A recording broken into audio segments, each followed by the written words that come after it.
Alrighty. Well, we are at 12:01, so I'm going to go ahead and get started. I'm going to share my screen.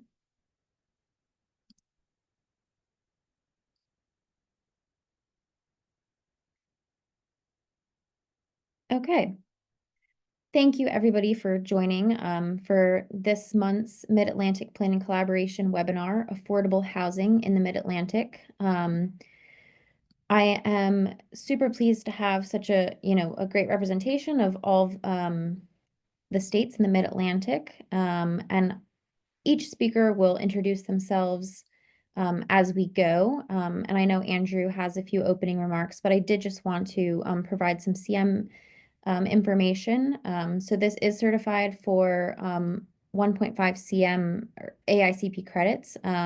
And I will place the link to that in the chat box momentarily. Just a few logistical items. We really do encourage questions, but please submit your questions through the Q&A box. That will just help us keep track of all inquiries. If there's ever an opportunity for an open-ended response to any sort of question or discussion, feel free to use the chat box. And then during the more formal Q&A towards the end, feel free to also use the raise hand feature if you would like to ask your question out loud. And from there, I would just simply unmute you and you would be able to ask your question out loud. But again, feel free throughout the webinar to drop your questions in the Q&A box. I will also be sharing the link to the Mid-Atlantic Planning Collaboration page on Virginia's chapter webpage in the link momentarily, along with the YouTube link to the MAPC YouTube channel, where you can find all previously recorded webinars in the series. And this webinar is being recorded, as you may have been notified on your screens just a moment ago. And this recording should be shared to that site in just a couple of days. But I will hand it over to Andrew, but thank you everybody for joining us. I think we have a really important topic and webinar ahead of us, and I'm appreciative for all of our speakers from across the Mid-Atlantic region.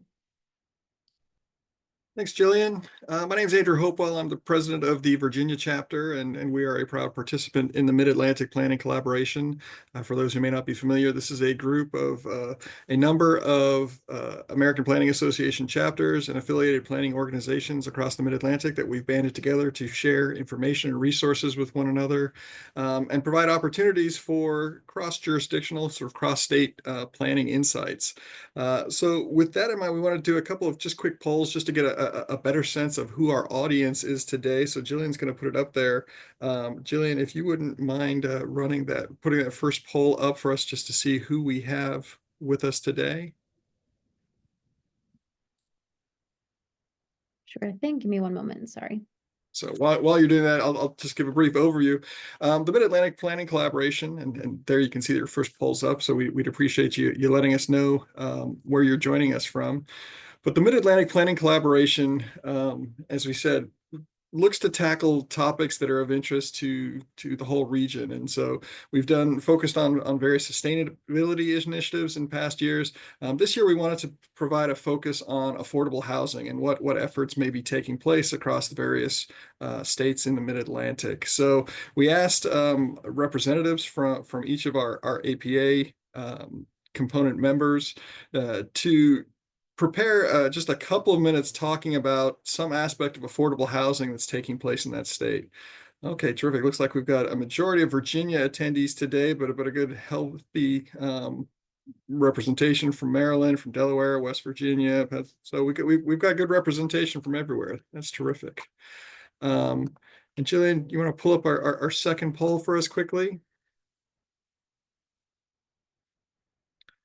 And so our second one, we're just looking to understand what everybody's planning background is. So I'd appreciate it if you could share with us. Again, just helps us to make sure as we're giving these presentations that we can try and tailor the content specifically to that which is of the most interest. So let us know if you're in local government, regional government, state, private sector, whichever component it is. but so getting back to the topic of today, we asked each representative from the states to prepare some aspect of a presentation on affordable housing that's taking place in their state. So what you'll see is it's going to differ from state to state as far as what we're sharing here. We just wanted to give some insight onto the different things that are taking place. All right, so it looks like we got a strong local government representation, but state and private sector also being well represented there. So that's terrific. Thank you, Jillian. Appreciate that, and hopefully that helps to inform everybody with your comments on the presentations. So the reason that we had selected affordable housing is that this is an issue really that strikes at a regional level. Affordability doesn't necessarily respect state or jurisdictional boundaries and really bleeds over. And so we felt it was important to look at this from a broader perspective. And so that's why we're going to take the opportunity to hear from all six member states today as to things that are going on. And to kick us off, I'm going to turn it over to Joshua Thomas from Delaware and ask him to share a little bit about what's going on in Delaware. Josh, over to you. All right. Good afternoon, everyone. Andrew, can I get a thumbs up? You can hear me all right? Can hear you perfectly. Okay, cool. All right. Let me share my screen here and we'll go ahead and get started. Thank you for recognizing Delaware's status as the first state.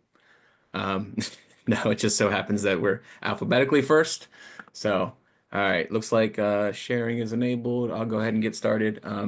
Thank you all for attending and spending your lunch break with us today, and thank you to my partners in the Mid-Atlantic Planning Collaboration for allowing me to speak. As Andrew said, I'm Josh Thomas. I work for the state of Delaware.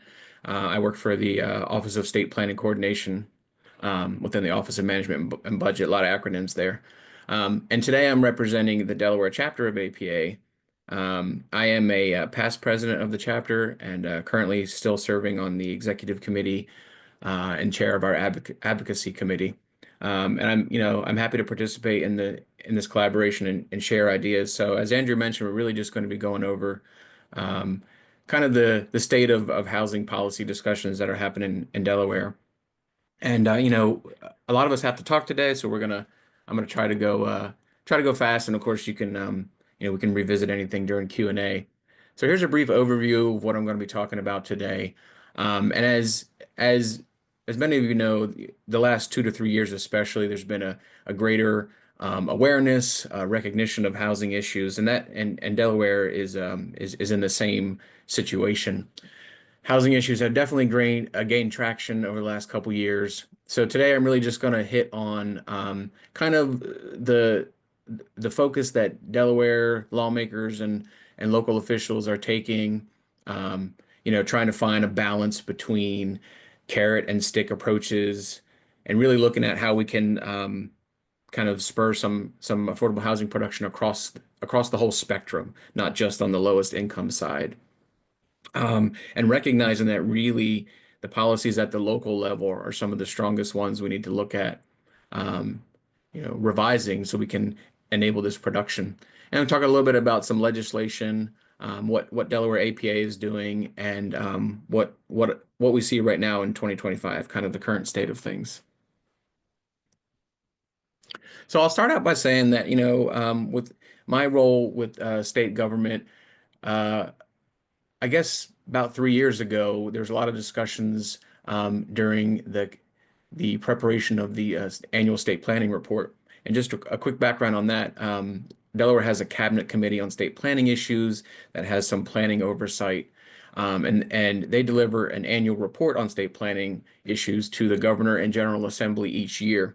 And it usually contains policy recommendations. And in 2022, there was an effort to reach some consensus around some more kind of I guess discrete, definable recommendations. And there were 3 recommendations that came in for housing, and just you might expect it. It was really looking at, and I'm not going to obviously read them word for word, but it was looking at kind of the governance of housing supply and looking at kind of the Delaware state laws and regulations that affect local governance, looking at how we can work with local governments on technical assistance and financial supports for them to implement changes to zoning, and then also looking at what incentives and that could be provided at both levels. So that was kind of looking back 3 years ago when this was happening, that was kind of one of the things that um, started with this greater recognition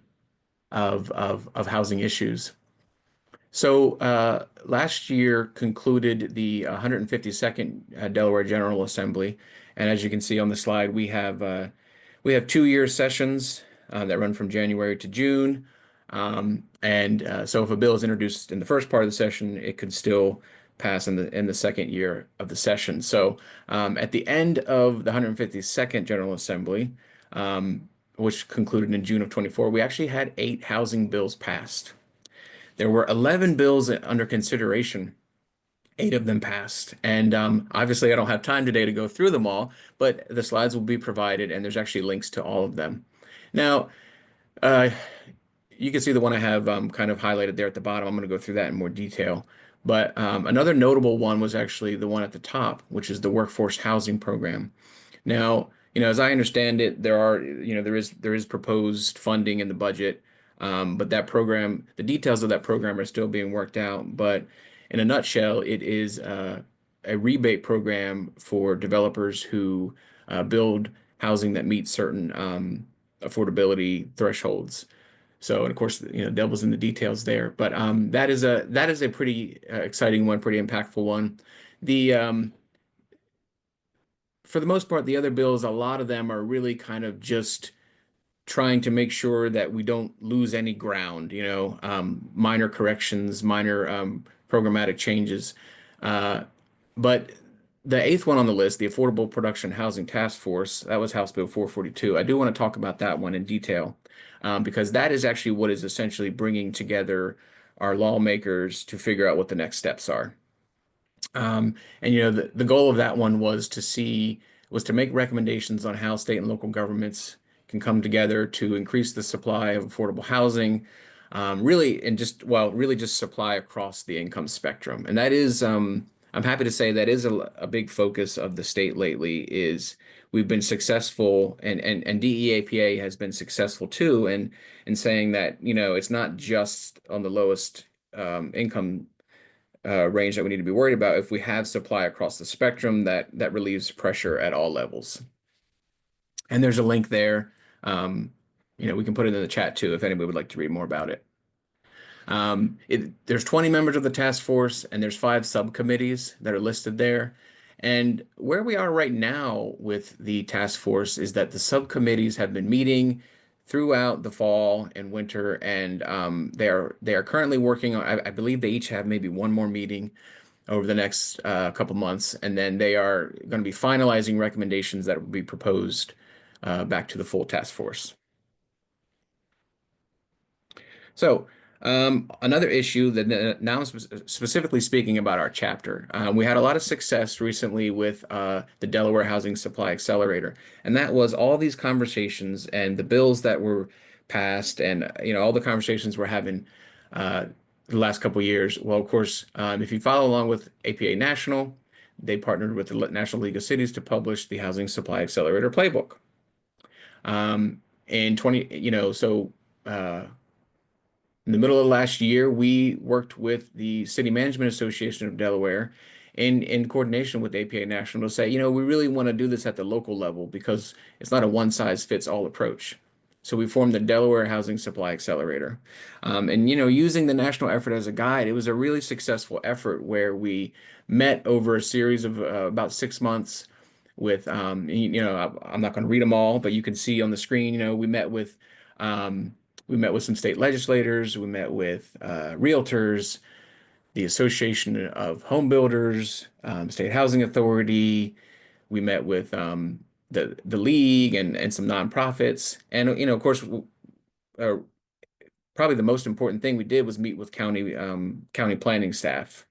So really tried to come together to create some synergy on what are some solutions that would potentially work for both at the state and local level. And once again, kind of emphasizing that carrot and stick approach. We really don't want it to be all carrot and all stick and vice versa. So Real quick, the key takeaways from that was that everyone agreed that, more density by right is needed. And also there needs to be more incentives for local governments to provide some density if it's not by right. Community opposition is a serious issue that stops a lot of housing projects that are not single family. It's sometimes inadvertently discriminatory, and the approval process doesn't really represent the community overall. The third one was that there are just too many barriers to non-single family home production in state regulations and local ordinances. Fourth one is that many local zoning codes have not been updated in decades. And of course, a lot of us on the call are probably dealing with that same issue. And that there are potential for state incentives that don't necessarily require huge amounts of funding, but could be very impactful. So those were the takeaways that were, really guiding that came out of it. Now, in this short amount of time I have today, I don't have time to go through any of the recommendations. That would be a whole webinar on its own. But there, the report's available at Delaware APA's website. It's on the screen. I would really encourage you to go through and look at what we did, and certainly contact me with any feedback or questions you have. There's also a link I can provide. I'm just thinking of it just now that I can provide to one of the task force subcommittee meetings where I presented these findings, and that's that those recordings are online and free to watch. So if anybody would like more information about it. But one thing I did want to say is that we really tried to structure the report to show how really you're looking at efforts to remove barriers and enable production, or efforts that will increase opportunities through incentives, and that can be done at both the state and local level. So that's the matrix that we use to form our report. And the last thing I just want to talk about before I wrap up is just where we are currently. Today, the 30th, is the 9th day of the legislative session for the new 153rd General Assembly. And so far, so far the task force is still doing its work. So the only relevant bill right now is House Bill 30, which is actually going to extend the task force report deadline until April 7th. So April 7th is when we hope to have the output of that task force, which might inform some more legislation this session. One thing I want to close on is that very notable thing last week was our new governor, Matt Meyer. He signed his fourth executive order, which was the Workforce and Affordable Housing Permitting Order. And you can see there that it was really the goal is to develop a working group that's going to look at ways to fast track and streamline permitting processes. So trying to figure out how we can, we're a small state, trying to figure out how we can come together to, work on this development pipeline and get it a little bit more streamlined. So we had a chance. So this is I'll close on this. This was our chapter. Some of our board members and that's Governor Matt Meyer in the middle there, and to his left, to your right on the screen, that's Mike Tholstrup. He's our new chapter president this year. And we were there for our league dinner, and we got to see him sign that bill. So that was an important housing thing. So I tried to talk fast, probably still went over on time. There's my contact information. I'm happy to answer any questions during Q&A, and thank you for giving me the time.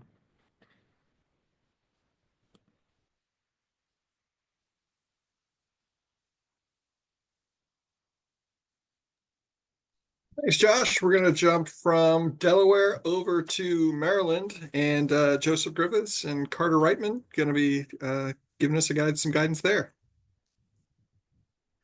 Thank you kindly. Greetings from downtown Baltimore, Maryland. My name is Carter Reitman. I am the Maryland Department of Planning's lead housing planner, and I am joined by my boss, Joe Griffiths, who's the Director of Planning Best Practices. Also in Baltimore, just not downtown. Also in Baltimore. My role is a new lead role because previously Joe had been tasked with coordinating all of the department's housing activities, and that work blossomed so much that they brought me on as a specialist. So appreciate that.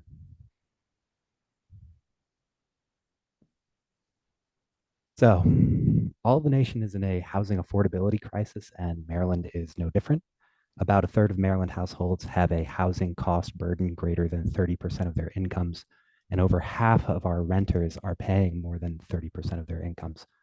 To put that in a national context, our state ranks 43rd in housing affordability.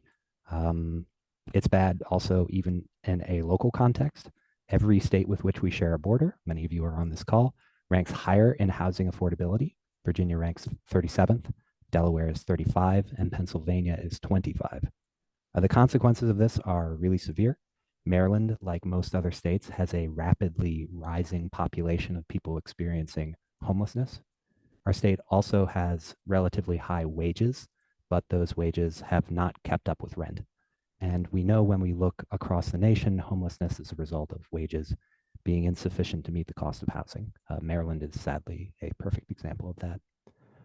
Maryland simultaneously has a projected $3 billion deficit for fiscal year 2026 because Maryland's growth, economic growth, has not kept up with the nation over the last few years. Despite this, Governor Moore has continued to invest powerfully in housing affordability. When stacked up with federal allocations, Maryland is directing about $1 billion per year towards housing affordability.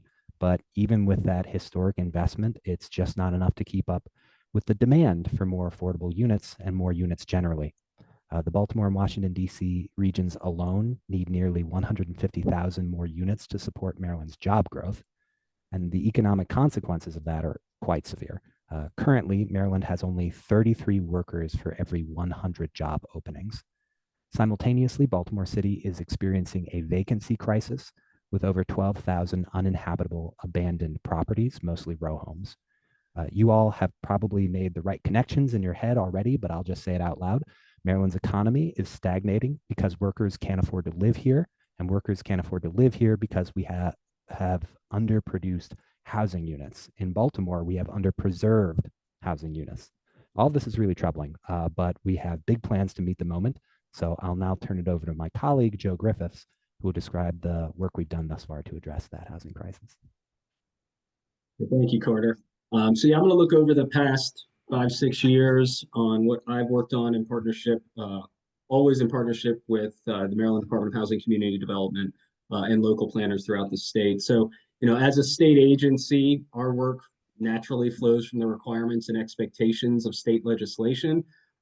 This is sometimes directly as we are named in the legislation, and sometimes just to support local governments, which is one of our key goals. In 2019, the Maryland General Assembly made housing a required element in comprehensive plans for the first time with a passage of HB 1045. I will note that I'm guessing you all get the presentations here. All of these images are linked to the things I'm going to talk about today. HB 1045 focused on housing affordability, which is governed by AMI and the traditional 30% housing burden threshold. In 2021, the General Assembly passed HB 90, which added fair housing requirements to the housing element statutory provisions that already existed for affordability. Neither bill required MDP to develop guidance or resources, but to help our local government partners on whom the bill's provisions did impose requirements, and to support good housing generally in Maryland, good housing planning in Maryland. We developed the Housing Element Models and Guidelines webpage. The webpage itself includes a mapping dashboard, which consolidates the data needs for the comprehensive plan housing element as outlined in law. Local government housing planning self-assessments, a model process for developing a housing element, Maryland case studies and examples, including sample goals, objectives, and strategies, affordable housing implementation funding and technical assistance resources. And on the communications end, we developed a series of blog posts describing how jurisdictions could use the webpage with examples from jurisdictions that had, as well as the Department of Housing and Community Development's Housing Needs Assessment and 10-Year Strategic Plan, which we also encourage jurisdictions to use in their planning process. When HB 90 added the fair housing requirements, we supplemented the models and guidelines with resources dedicated to affirmatively furthering fair housing. We continue to build this webpage with Carter's help, for sure, with new resources and updated data. The other thing I want to talk about is the Accessory Dwelling Unit Policy Task Force. SB 382 established this task force in 2023, and MDP was assigned as the lead to the task force, and I was the main staff member working with it. We submitted a final report to the General Assembly and Governor on May 31st of this year. And it has a lot of stuff in it, but I just want to point out some of the key recommendations that came out of that report. These three are related to state legislation. So one is state legislation requiring the permitting of one ADU as a by right use in most areas of Maryland whose zoning permits single family residential uses. State legislation prohibiting new and existing covenants for housing developments from barring or unreasonably restricting ADUs, and state legislation limiting impact fees that would unduly hinder the affordability of ADUs. The final report also includes extensive discussion of ADU best practices, an inventory of ADU ordinances in Maryland, an ADU market assessment, and an extensive appendix of ADU resources. Similar to Delaware, we're early in our General Assembly session, and so far, even though I've heard there might be one, ADU bill has not been filed addressing some of those recommendations of the task force. So that's what we've done so far. I'm going to turn it back to Carter to talk about the future. Thanks, Joe. And that's exactly it. As Governor Moore likes to say, we don't just need to meet the moment, as we've done with the past legislation. We need to build the future. So we really got our work cut out for us. To start, the Housing for Jobs Act, aka Maryland's Regional Housing Infrastructure Gap Bill, was just introduced to Maryland's legislature for consideration.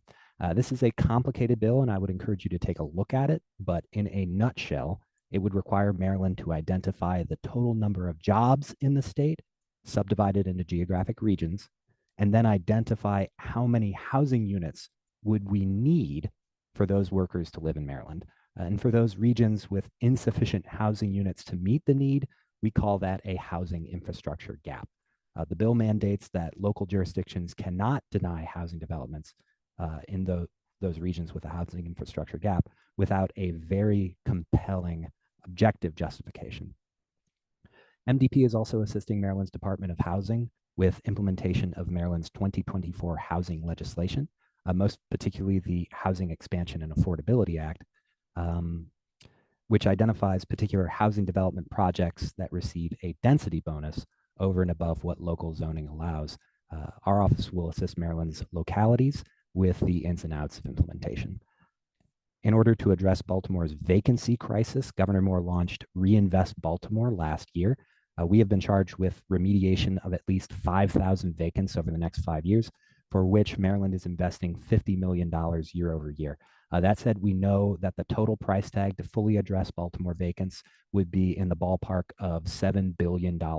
So a major component of our work is drumming up support, not just from other public sources, but also private and philanthropic investors. Next, Maryland, like California, has a statutory mandate that Joe discussed to affirmatively further fair housing.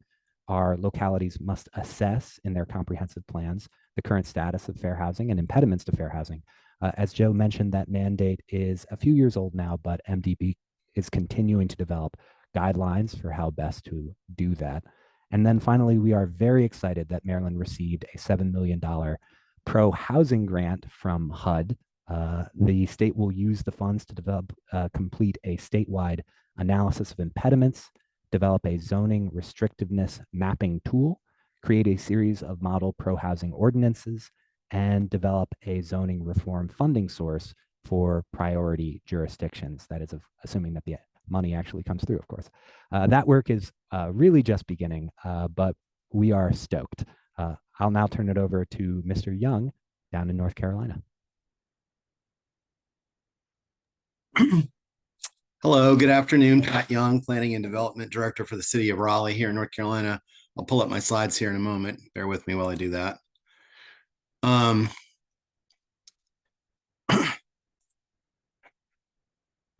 right. Y'all seeing that?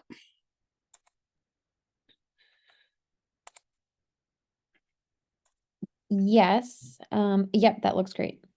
Great, thanks. Thank you for the opportunity to be here today. Like I said, my name is Pat Young, Planning and Development Director for the City of Raleigh. Despite the fact that we are the fastest growing state in the Mid-Atlantic region, fourth fastest growing state in the country, we do not have a statewide planning office.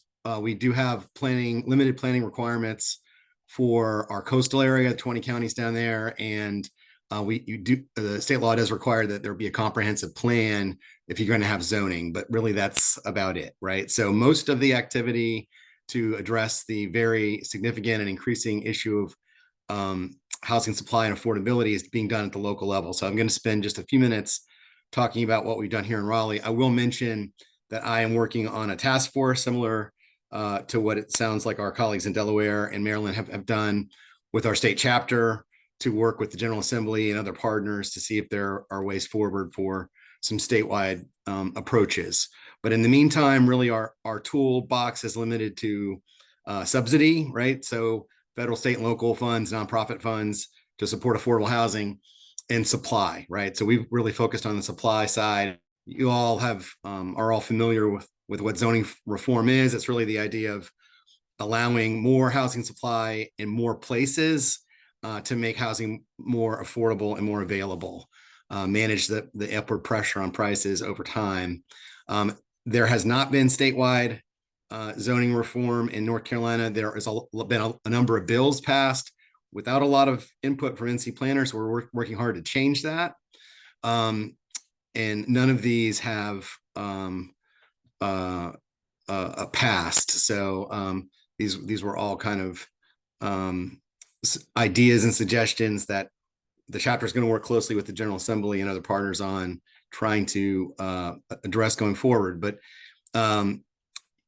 folks across the region and across the country have undertaken zoning reform as a way to make housing, the process of developing housing, more predictable, more timely, and more cost effective. I won't enumerate all these because you all are all very familiar with that toolbox. Our national chapter has been great leaders and really through the Housing Accelerator program in pushing these. Raleigh in 2021 and 2022 has done all of these various provisions to try to make housing more accessible and available. We really focused on the missing middle because it really is missing in Raleigh, right? Our neighborhoods prior to World War II, there was a lot of this type of housing. We made it largely illegal in late 1940s, early 1950s. And it was become a shrinking portion of our housing supply. We did allow apartments by right in a lot more districts in 2013, but really what has then developed is a large number of single family neighborhoods and a large number of apartments. There's an enormous demand for this middle housing, right? Duplexes, triplexes, quadplexes, small garden apartments. We really have emphasized with our elected officials, with our residents, that there's a close linkage between the success and viability of transit programs and population density, of having more riders near transit. We are making big investments in our bus rapid transit system here in Raleigh, and believe that having land uses that support that is absolutely crucial. And then sustainability, right? We have pretty aggressive greenhouse gas goals for our community. And since 50% approximately of all energy uses is in buildings, we're only going to be able to meet those greenhouse goals if we have a higher share of our housing in missing middle types or in apartments where there's shared walls, roofs, and infrastructure. This is about our greenhouse climate action plan goals. But most importantly and most fundamentally, and so far we've had success, there's been a lot of political controversy and pushback over these provisions. But fundamentally, the message I believe is winning the day, which is we need to have housing types for folks at every part of the life cycle and every part of the income spectrum in order to keep Raleigh sustainable and to keep the growth sustainable that we've seen, to keep Raleigh accessible and affordable to a broad array of residents. So we've been working on this since about 2017. I mentioned those two big changes in 2021 and 2022. But we did also independently allow accessory dwelling units by right anywhere single family is allowed. We eliminated parking minimums in 2022 and are looking at a new set of changes that would allow 3 and 4 unit structures that recently were allowed to be built under the residential code to be allowed in districts where single family is allowed. We think that could be transformative. So that's kind of the next step. So again, here's a summary of what we did. Townhouses were prohibited in many of our residential districts. We allowed those in all districts except our water supply watershed districts. Duplexes and ADUs are allowed anywhere. Single family is allowed, so we eliminated single family only zoning. We did provide additional incentives for compact and conservation development, and allow a significant more density if open space and tree preservation were provided. And we incentivize the construction of smaller homes. I'll talk about that in a minute. So here's a list of the 11 changes we made. We really felt there's emerging research that many of you, I'm sure, have seen or participated in, that a broad and shallow set of changes is what's really crucial. Concentrating changes in limited areas will have undue effects on those areas, right? So we really tried to change this in all of our R districts, which were almost 70% of our city. And these are some examples. We allowed flag lots. We allowed ADUs with townhouses, which has been a very popular tool in recent years. And we really kind of decoupled the zoning districts from density. We really have tried to, I think, tell the story, and we've had some success with the idea that density does not equal form, right? That you can have really compatible and high quality development that is at densities that people associate with, much more urban context. So we have allowed more development by right in all of our districts, our main residential. And this program has been really one of the most successful and productive in the country. Our colleagues in Charlotte are also undertaking a similar program. Charlotte's the largest city in North Carolina. Raleigh's the second largest. We've had over 3,600 units. That's about 30% of our new units since these have been in place, approved. And they're all over our city, right? And they're really concentrated in our northeast and southeast portions of our city, where land is still the most affordable. And so it's creating meaningful, not affordable to low moderate income people, but folks that are at that 60 to 80% of median income. And we think it's just crucial to have supply at all points of the income spectrum to keep markets elastic and flexible, so that folks are at every point of the income spectrum have availability of housing. We also, as I said, allowed ADUs. We're right at about 250 applications all over the city there, and that's been very successful and very well received. We had a special focus on our high frequency transit network. That little map on the lower left-hand part of the screen is the area within the city that has bus service at 15-minute intervals or less, or as part of our planned bus rapid transit system, which will be plus or minus 7 minutes, at least 16 hours a day. So we have made significant incentives to allow additional density, up to 22 units an acre in our R4, for example, which previously only allowed 4 units per acre. We have seen a number of small apartment buildings coming online in these areas. We have created an incentive program. North Carolina is a Dillon's rule state. We do not have any authorization not explicitly granted by the General Assembly. And we have a General Assembly that has not wanted to grant that type of authority. So we've created a number of incentives. It's all carrots and no sticks, is what I'm saying. So we've created a number of incentive programs that says that over 12 units, you must have 20% of the units affordable to households at 60% of the area median income. So we're been really happy and really successful with that. We've created over 100 units approved. Only a handful have been built yet. These provisions are only 2 and 3 years old. And then here's a map showing where these frequent transit development option projects were in place. So with that, I'm going to stop sharing my screen. I'll figure out how to do that.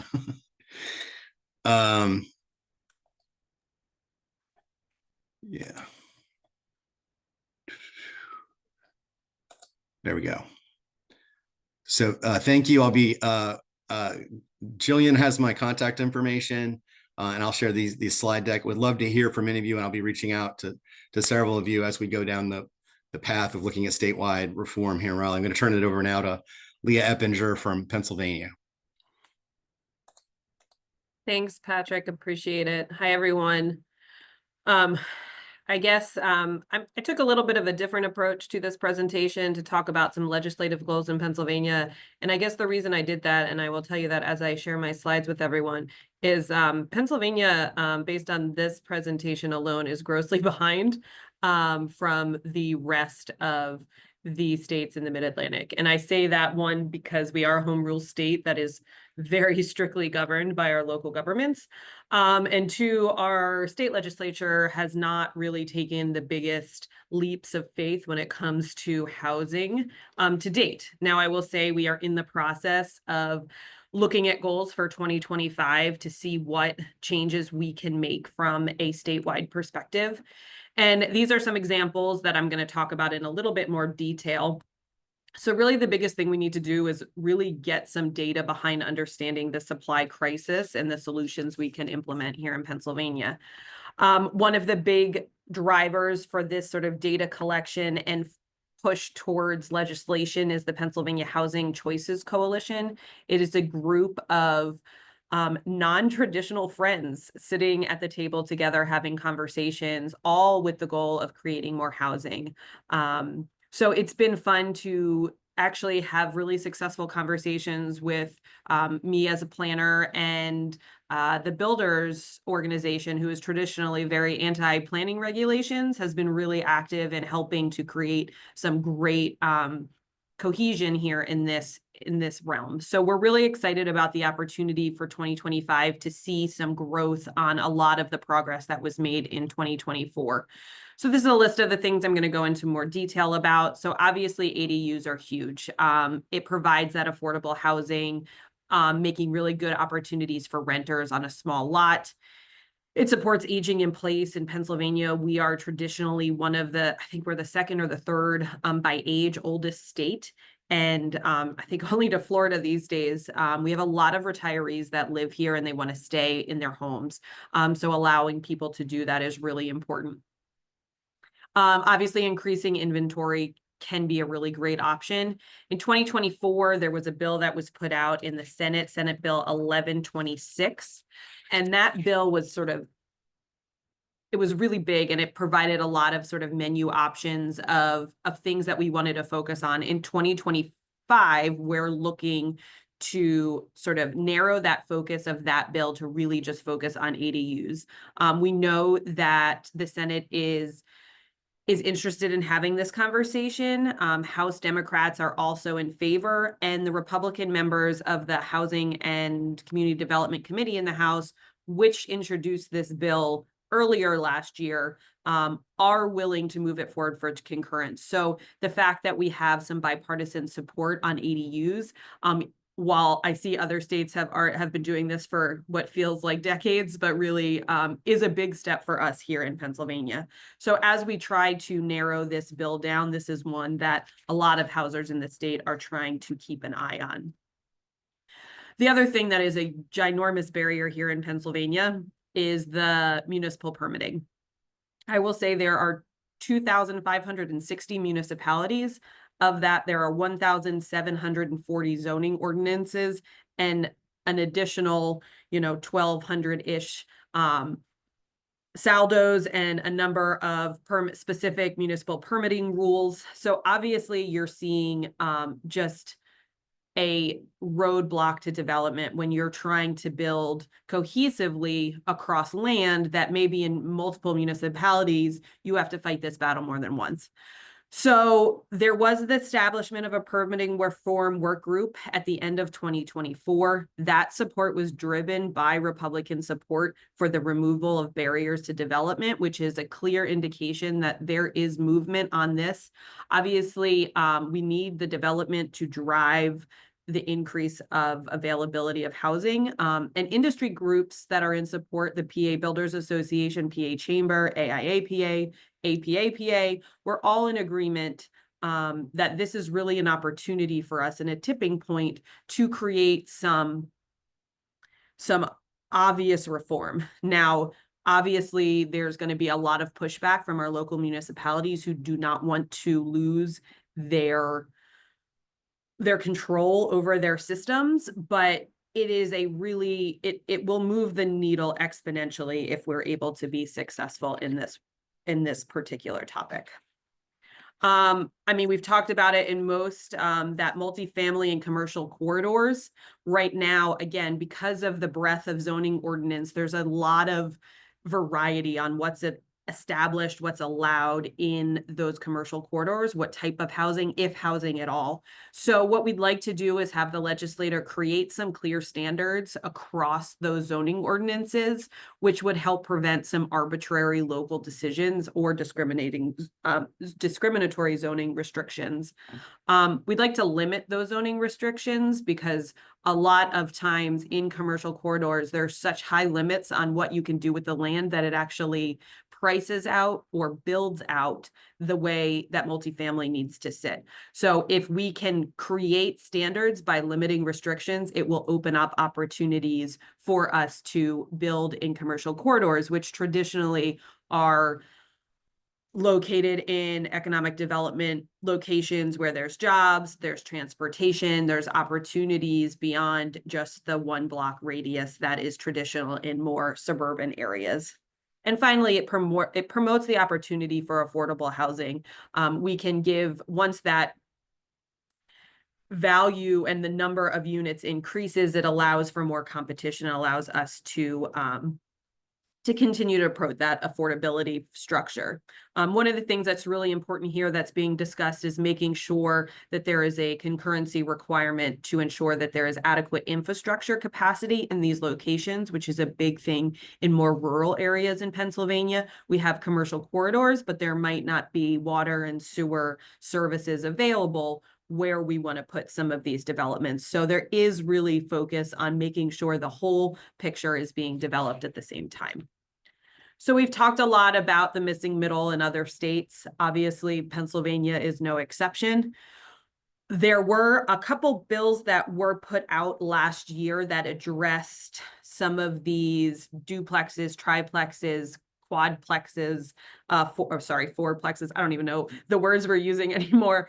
But it was really sort of mind-boggling to some smaller municipalities how these would affect their municipalities. There was a limit put on population size of 5,000 or more to allow these types of developments, but there was a lot of pushback from local municipalities. Again, this is a really big tipping point in Pennsylvania because we continue to want to maintain that local control, but that local control has hindered us from making widespread change and really addressing the issue. So we're hoping that this year we can be more effective in this realm by talking a lot more about starter homes, incremental developments, which would have a lower chance of redevelopment and a longer chance of having communities improve over the long term. So that's another goal for this year. Yigby, yes, in God's backyard. You can't drive 5 minutes here in Pennsylvania without finding a church with a big old plot of land in the front. It's an opportunity, not just for churches, but for nonprofit organizations, as well as higher education institutions to use that land that is existing on their property to build housing. So we've considered situations like offering density bonuses for housing in those situations, but again, ensuring that there is appropriate infrastructure to support that. Obviously, housing can meet the mission of a lot of congregations and social justice organizations to help ensure the safety of their community members. So it really ticks a lot of boxes, and we're hoping that this will be a really good opportunity to move the needle. I know California and Maryland are already doing this. Maryland can also use former state land, as well as military bases can be used for housing. And you can ask the Maryland people about that if you have questions. But it's a place for us to get to. So back in 2024, on September 12th, our governor issued the first an executive order to start the Pennsylvania's first comprehensive housing action plan. And this is why I say we're behind. It is now 2025, and we are still in the process of building our first plan. That is an example of a dismantling of the state's planning department from a really robust department in the 90s and early 2000s to almost, you know, a skeleton crew. And now we're in the process of rebuilding that structure. And I think that's really great opportunity here to have these conversations. In fact, as soon as we're done today, I'm going to walk across the street to the Capitol and sit in on one of these listening sessions at the Capitol about housing and homelessness.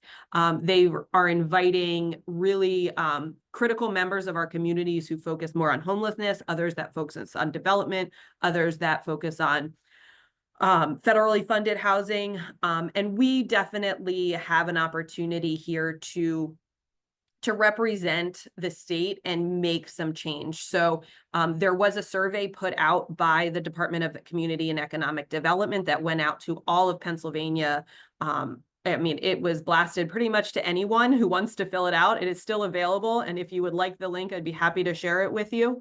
We're really excited about the opportunity to start the process in Pennsylvania to really hear what is happening on the local level and how we can be effective in making change. And then finally, incentives. We've talked a lot about them over the past number of years. Is how do we incentivize our local municipalities to want to make change? They've been doing it the same way for as long as they can remember, and we want to give them an opportunity to improve. So as the Department of Community and Economic Development reloads, we're really looking at them to see how they can help reduce municipal costs to outdated ordinance updates or to capacity opportunities in municipalities that maybe have one part-time employee who's responsible for all of this and maybe not even a planner. So we're really excited about the opportunity to offer these incentives to municipalities. Again, we used to have these great grants called LUBTAP grants that would allow municipalities to apply to the state for TA or other assistance to update ordinances. But we've really created a great market for consulting firms to come in and do all the work. And what we'd really like to do is work internally to create the space and the opportunity for our planners to do the work at the municipal level without having to send all of the work out. Now, obviously, this is not a bang on consultants. There is most certainly a necessity for them, and we love them. But we really want to engage the community and make sure that our planners in our local municipalities have the tools that they need to engage the public and engage their communities in investing in the future. So I want to say, you know, I have hopes of making a really pretty presentation in the future on all the changes that this executive order and this housing plan has gotten to, and maybe, you know, one day I will get to do that. For now, I am sort of in the process of trying to create a robust plan that will allow us to be able to make these changes. So I want to say thank you. I also realized I never really introduced myself, and I do apologize. I am the president of APA Pennsylvania, but I'm also the executive director of the Housing Authority of Dauphin County. So I spend all my days in housing and some of my volunteer time, a lot these days in housing. And you can see my email address there if you'd like to chat more. But I really appreciate you all being here today. And I'm going to unshare my screen and turn it over to West Virginia and to Shay. Thank you so much, Leah. I appreciate that. All right, get my slides started here. So hi, I'm Shay Straight. I'm the Director of Planning and Development for Fairmont, West Virginia. I'm also the Secretary Treasurer of the APA here in West Virginia.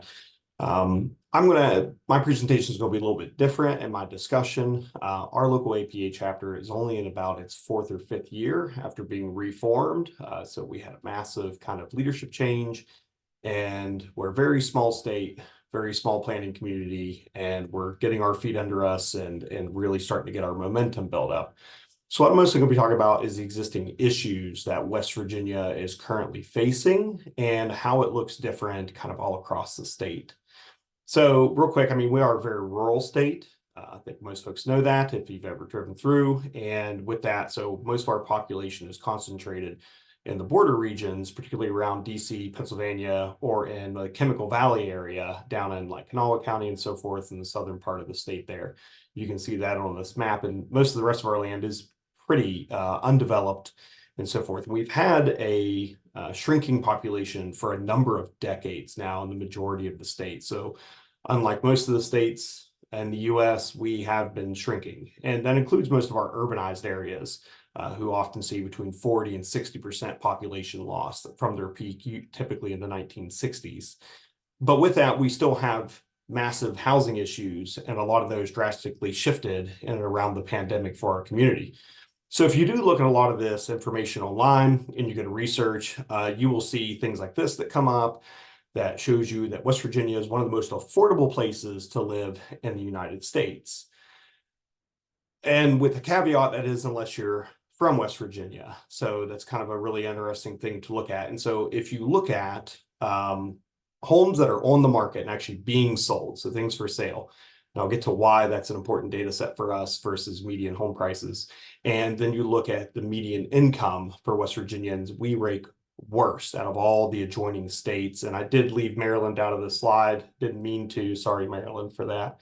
But only 37.3% of West Virginians households can afford homes that are actually on the market and being sold. And so that's a kind of startling number when you look at the affordability for housing. And the income needed has increased by over 60% for housing. So our housing values have drastically increased, but our wages have not. And so it has created quite the issue for West Virginians in particular. So what's happening? So first part about that is that a lot of West Virginians, we're very proud of our heritage and the generational land that we have. And so we keep a hold of it. And so you'll see that's very common for families to have the same area of land for, you know, a century or more by this point, and don't really divide unless it's family members who create new housing on it. And they're also locked in by poverty. So a lot of our native West Virginians can't leave their homes, especially as prices increase, you know, and the wages don't keep up with that. They cannot leave these places where they currently live or even get to the more urbanized areas typically that have the opportunities available for them. The other part we're having, which plays into this, is a large loss in our younger population, which is creating heirship issues. Once again, folks are very proud of what they already have here. They don't want to give it up. And so if they pass on and then their descendants no longer live here, and nor do they wish to return to care for that property, even to sell it, it'll go into all kinds of heirship and typically tax sale issues that we're facing across the state. But that's not it, because we're also getting pressure from the nearby urban areas. You know, Pittsburgh and DC specifically are impacting the housing market on the counties here in West Virginia that are nearby to those urbanized areas. So here is just kind of a quick breakdown. We can look at how the median home values differ wildly across our community between the southern region, central, closer to Pittsburgh, which is our northern panhandle and the Mason-Dixon line area, and then the DC region, which is facing immense pressure for new development and new housing, despite the state overall having massive population loss. I am currently in Marion County, so over in the kind of Pittsburgh region is what I consider, and we're interesting here in Marion County because we're a little bit in the middle. We've stagnated, so we're not shrinking very much. We're not really growing either, and so we're on the precipice of that change. Versus my counterparts in Monongalia County, Morgantown, West Virginia, or, you know, and Jefferson, Morgan, Berkeley, or Hardy counties in the Eastern Panhandle region are facing significant growth and development. And so with that, we're seeing a drastic increase in the places of opportunity for those housing prices, similar to the rest of the country. But our key issues that we're kind of facing, that we're trying to form our collaborative groups together with folks like FAHI or our other nonprofit organizations across the state, are things like what most of the state's facing, which is population loss and shrinking still. So we're looking at right sizing, a lot of dilapidated buildings. You know, for example, even in my local city here in Fairmont, West Virginia, a lot of the houses were built nearly a century ago, if not longer, and were built for the factories and the miners. I mean, some of these homes don't even have foundations. Their wooden floor systems sat on the dirt on a hillside. And so they haven't lasted the test of time. They need removed. And so with that, we have a significant amount of derelict and deficient housing stock that is being removed. And so without that preservation as well, it's not quality housing. It's not really worth being preserved, or even stuff that hasn't been because of the airship issues. Therefore, affordability has really become a problem. And missing middle housing has become an issue, especially for the communities as well. A lot of these homes are, 16 to 2,400 square feet on average. And with smaller family sizes now and, lack of startup homes for young professionals, there's no housing to meet those demands within these communities because they were all built for 3, 4, 5 family member folks that were coming in to work in our rising industry at the time. And then, of course, topographic challenges, especially in the majority of the state.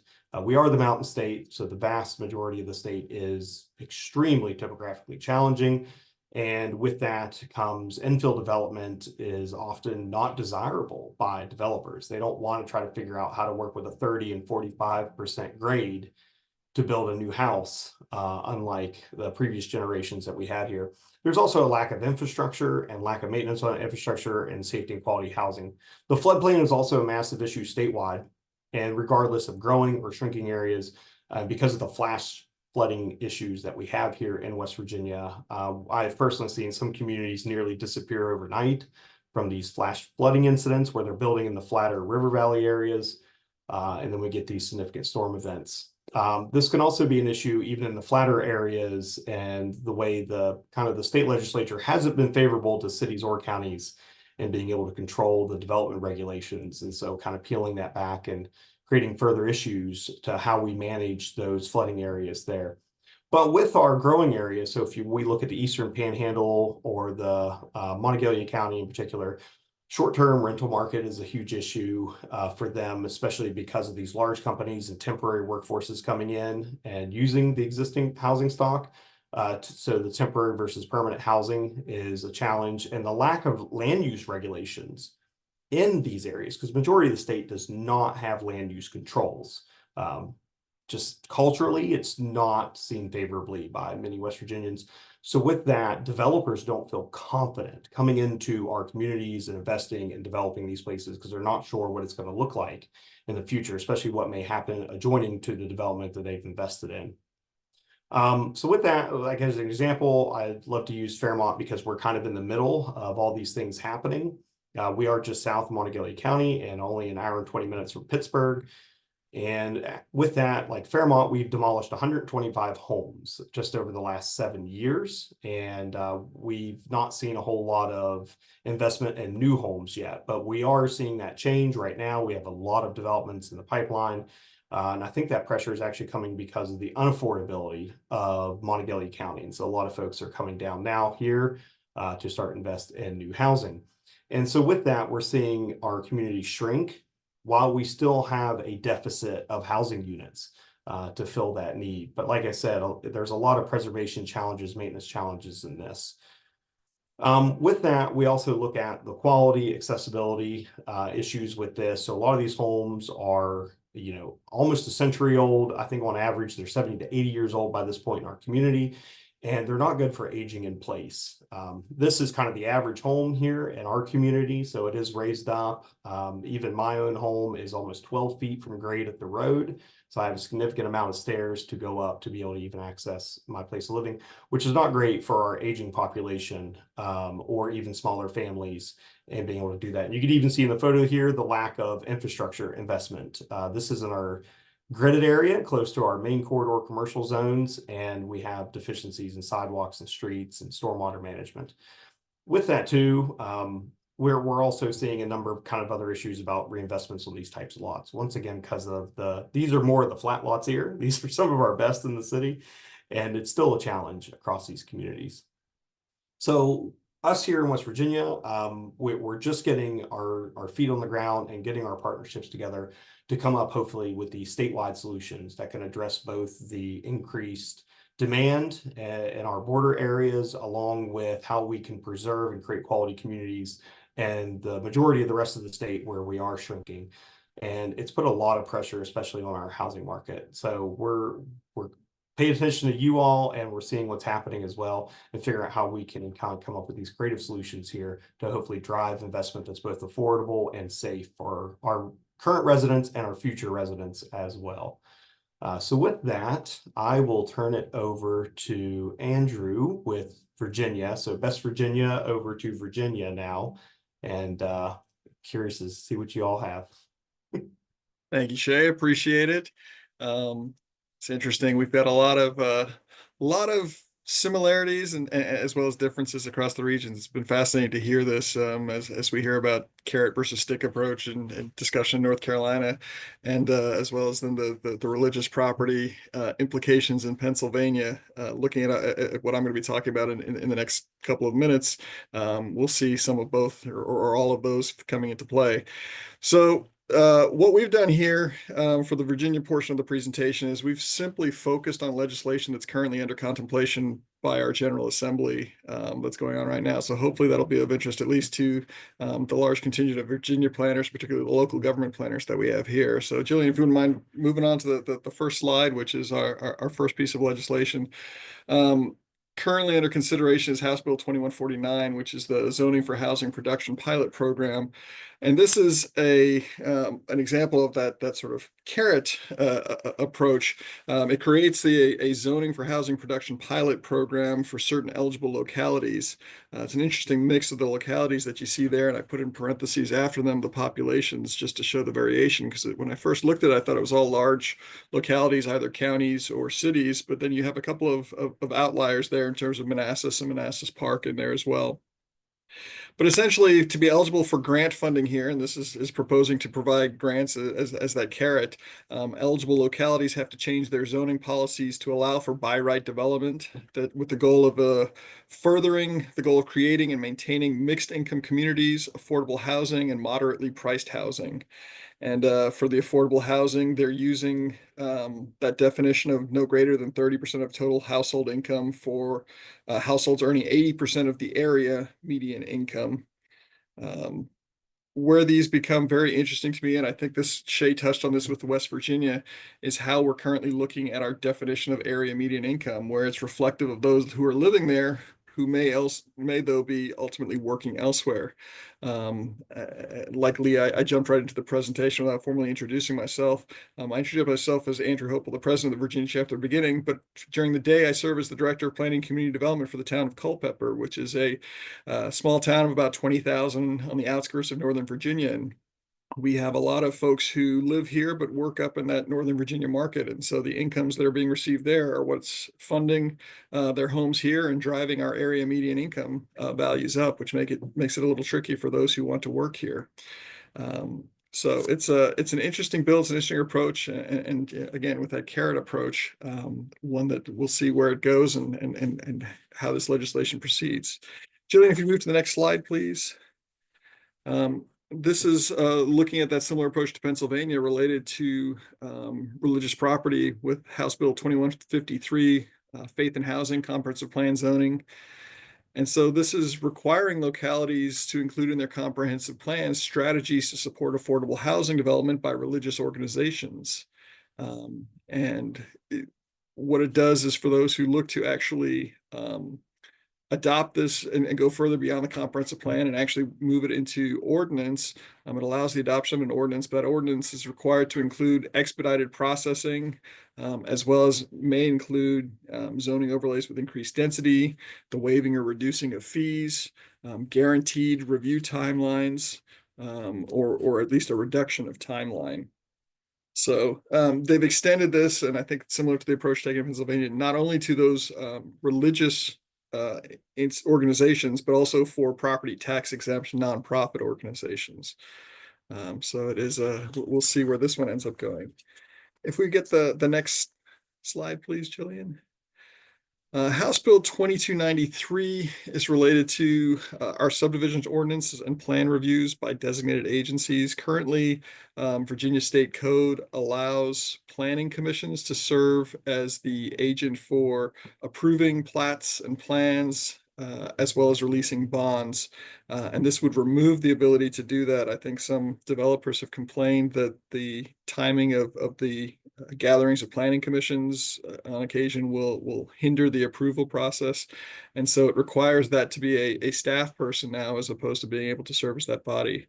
It also reduces the time for transmission of plats to state agencies from 10 days to 5 or 3, depending on particular circumstances related to electronic submissions of plans.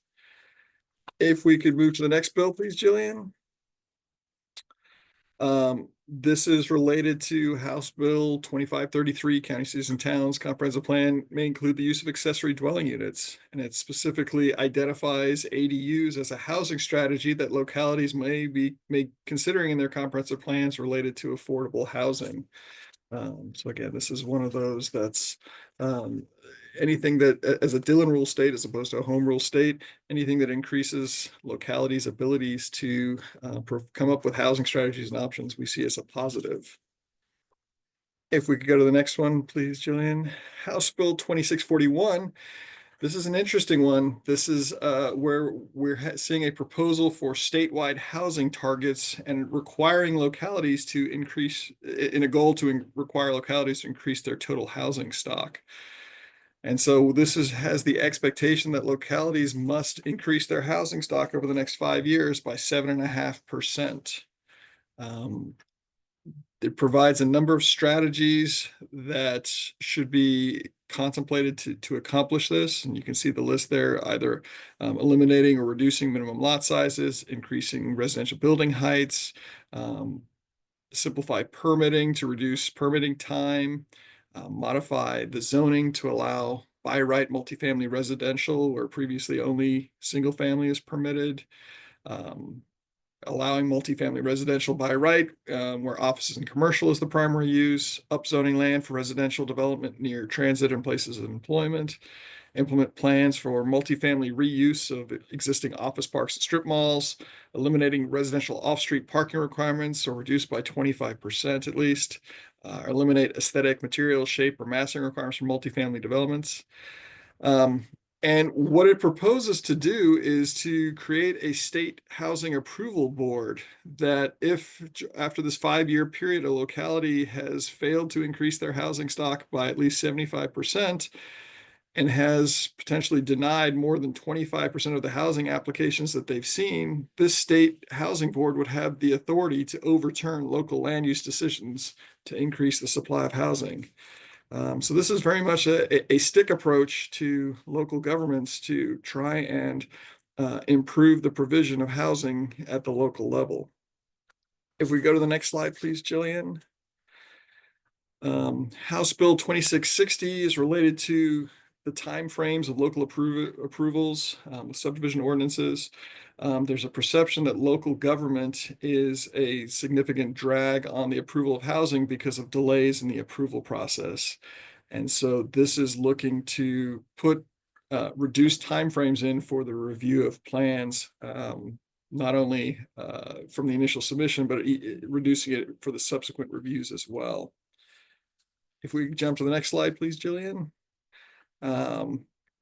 So those were the bills that we have, and then I wanted to just quickly pop up on the screen the chapter's legislative agenda, because while I may have come across as negative on some of those proposed bills, the chapter is very much supportive of increasing housing affordability and seeing the provision of affordable housing throughout the Commonwealth. The concerns that we have with some of the legislation that's currently being contemplated in Virginia is just that overruling of local authority and the usurping of that at the state level. So if we go to the next slide, please, Jillian. And again, this is reiterating that opposition to the legislation to usurp the local planning authorities. So that was a whole lot of information in a very, very short period of time. We're going to now get to our question and answer portion here.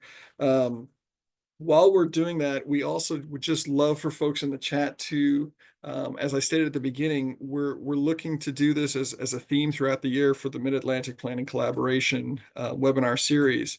And so please let us know in the chat. We're going to do some question and answer, but please let us know if there are topics that were touched on today that you want to hear more about, or if there are topics related to affordable housing that we didn't touch on today that you would like to learn more about. And I'm going to jump in first with, we had a question in the chat related to short-term rentals and how ways that you potentially can look to prohibit the use of accessory dwelling units for short-term rentals. And I don't want to speak for everybody. We're in the midst here in Culpeper of a complete overhaul of our subdivision and zoning ordinances. And what we've proposed actually to address this very topic is we've classified short-term rentals not as a residential use, but as a separate defined commercial use, and actually prohibited it in our traditional residential categories. You can still do what we've classified as a bed and breakfast, but that requires the owner or the operator of the facility to actually be residing on the property itself or on an immediately abutting parcel. So that's a way to try and work around this and prevent sort of the creation of ADUs for speculative short-term rental properties in collaboration with Delaware, just increasing their housing stock of affordable units. So let me try and see what else we have in terms of the questions. I know our presenters have been doing a great job of responding to questions as they've come in. Please, presenters, feel free to jump in if there's one you wanted to go into greater detail of one of those questions you saw, or if there's other aspects related to short-term rentals and ADUs that you want to touch on. Yeah, I mean, I think in our community, there's been a lot of balance between the concern that, and I think there is good evidence that short-term rentals can modestly reduce supply and increase housing costs. There's also, I think, a really strong argument that it allows folks to have a stream of income as they want to age in place and stay in their neighborhoods. And so I think we've allowed those permissively here and had not had any significant problems.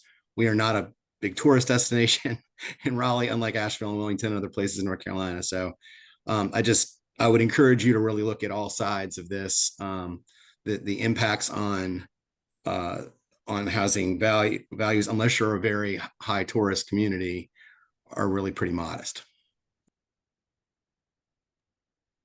I was also just going to add, I did notice there was a couple questions about rural communities and how housing is being affected there. Obviously, Pennsylvania, most people think of Philadelphia and Pittsburgh, but we have more rural acreage than anything else, probably closer to what you're seeing in some of the other states. But I think one of the things that we're doing in Pennsylvania is really trying to focus our the implementation of some of these legislative goals on tiering and sort of not overburdening the smaller, more rural boroughs, some areas that are literally just a crossroad, and that's the entire community. And we want to make sure that we're tiering them appropriately so we can address Philadelphia one way and Pittsburgh another way, because frankly, they're two completely different cities. And then really tiering it down so that not all communities make sense to have every form of housing. And I think it's really important as planners that we are educating our legislatures on what that really means. And I think a lot of the images that were put up that you've seen today are really great examples of how the massing and the imaging can really show people that a lot of the density that they want or that they think that they're scared of already exists in their community and they love. So I think just being able to communicate that to our legislators to show rural communities are not going to be addressed the same way as our major cities or even our second-class townships is really important. And that's something that we very strongly communicate when we have those conversations.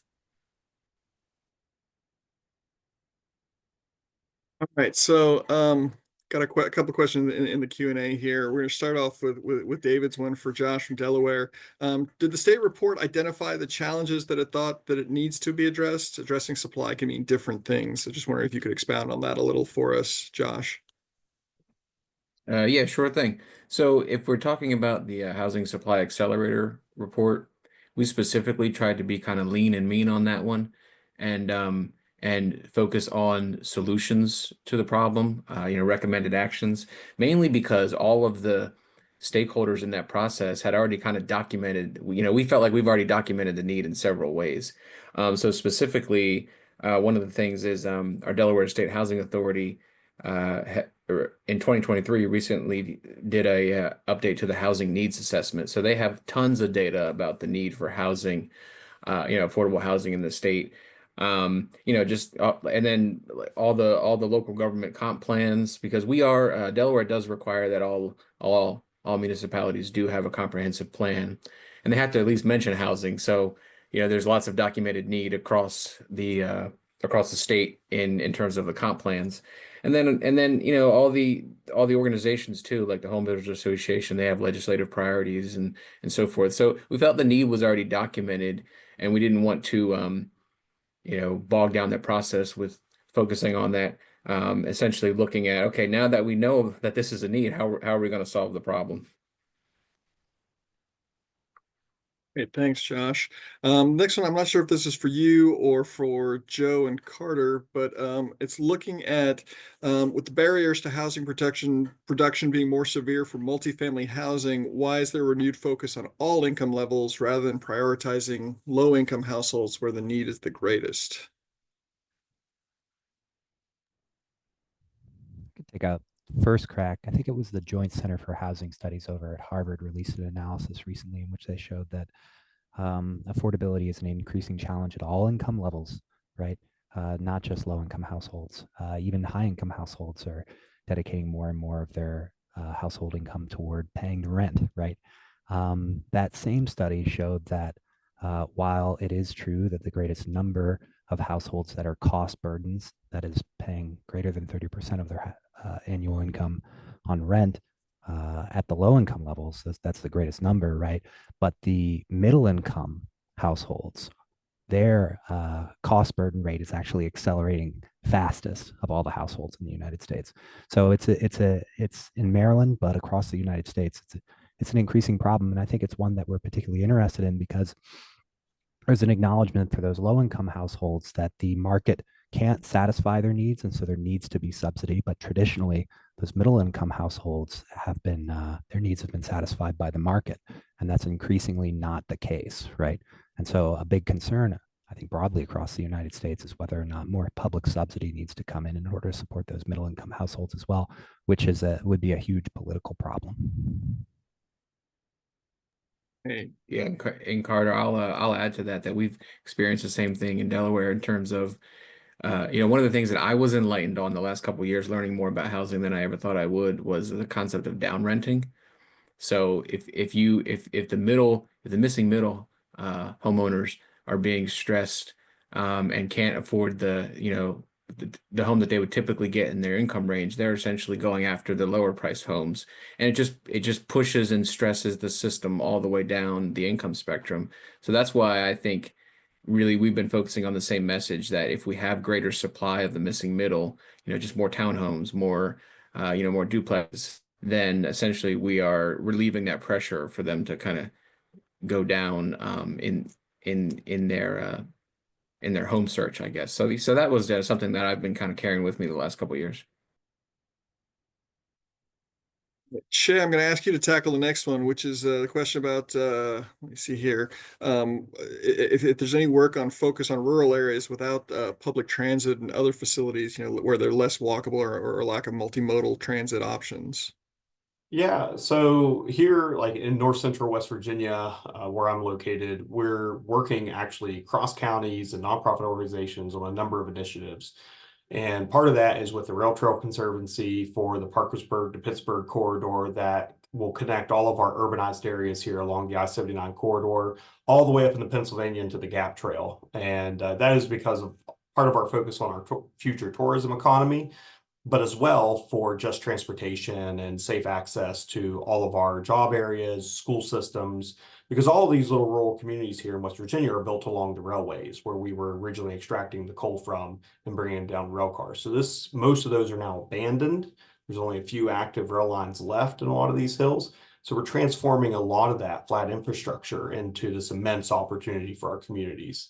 And all of our counties here, Harrison County, Wood County, Marion County, that have gaps left in that corridor have made substantial progress on that. And then from there, each of those communities are going, okay, so once we get this thing through here, so as a bicycle path, dedicated pedestrian bicycle path connecting our communities, we also need to be working on the sidewalks and the other multimodal transportation to get folks further out into the grid and into these urbanized areas for those jobs and the opportunity. This is great because it'll allow access to more affordable housing, usually in the smaller adjacent suburban or rural communities off of those corridors. So that's one of the initiatives that we're working on here in West Virginia that we've seen great success with so far. Great. Thanks, Shay. We've got a question, and I know in Virginia we only really have one locality that's using it to any degree, but wanting to hear from the other states, do you guys have any knowledge or experience with localities using transfer of development rights as a means to help increase density? So here in Virginia, it's Frederick County, I believe, is the one that's doing it to any degree here. But I'm not. I would love to hear if you guys have any knowledge or any success stories to report from any of your states. I don't know if I have detailed success stories to report, but I mean Montgomery County is a leader in Maryland. I think one of the leaders in the nation in using transfer development rights. I don't know how. I'd have to check on how active it is now. It was much more active in the past. We've even had some communities like Calvert County, more rural area, use it. It's more of like they don't have the traditional receiving and sending areas as other places, but they have used it to promote growth in certain areas that they want. Yeah, I don't have the details of it, but that it has, at least in the past, been fairly active in those two areas. Right. Well, let's go with one last one because we are just about out of time. But we'll throw this out one to everyone. What data variables would panelists suggest to use for any sort of anti-displacement housing studies? Currently, one being used is ACS data by census tract, and UC Berkeley pursues using individual households. But is there any data that is any of the panelists are finding particularly effective as a measurement tool to help these anti-displacement housing studies?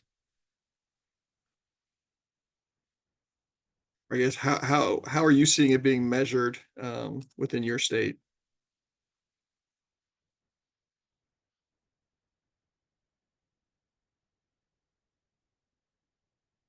Kui, it appears you've stumped us all. ACS is the most common one that I see used. I would have to explore the other ones that are used, but that's what I most commonly see. Terrific. The only thing I'd say is that measuring gentrification and displacement is a real tough cookie. I would go farther and say it's fundamentally impossible unless you can explain to your residents that the new housing and the rezonings are not causing the displacement. The lack of housing is what's causing the displacement. We're continually communicating and struggling with that. And so any data set's going to be misinterpreted unless it's put in the context of what's really happening in the market. So. Well, again, I'll take this opportunity to wrap us up. Thank you to all of our panelists for joining us. I think you saw a broad cross-section of planning efforts that are going on across the 6 different states here. Some similarities, some differences going on, and then we certainly saw some differences in terms of the responses of the chat that were there. What I saw in the chat, for us to look at it further, I think accessory dwelling units and short-term rentals is certainly a topic with their implications on affordable housing that will be worth looking at further during this series, during the year. Jillian, any other final wrap-up comments that we need to hit before signing off for the day? No, I would just like to well, I mean, I suppose, yes. Thank you to all of our speakers, Carter, Shay, Leah, Patrick, Joe, Josh, and Andrew. All attendees, please keep your eyes peeled on your inboxes. A follow-up e-blast will be going out to all attendees, which will include the link to the webinar recording, the slide deck, and the contacts for all of our speakers. I know all of the speakers on today are more than welcome to continue the conversation off this webinar. If you have any questions that you think of afterwards, or if you had questions that we didn't have the time to get to, but I'm really appreciative for such a great representation of the Mid-Atlantic today. And I don't know if any of our speakers have anything left to add, but I would just like to thank everybody.